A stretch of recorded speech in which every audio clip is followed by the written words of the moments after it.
Un šodien esmu darbā. Ārā drausmīgs vējš.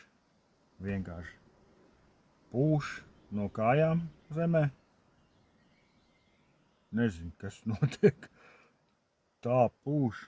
Jau kuro dienu jau vējš. Vakar vēl negaiss bija, zibeņi un krusa. Labi jau, ka nebija lielā krusa.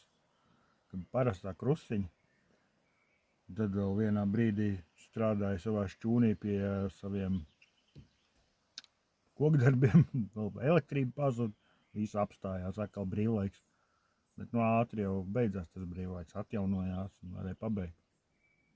Bet nu, baigies vējš, pūš tika traks. Jāiet uz lauku ir, bet galīgi negribās. Vienkārši pūš nospīm. Kā tev? Tev arī vējš? Varbūt galvā.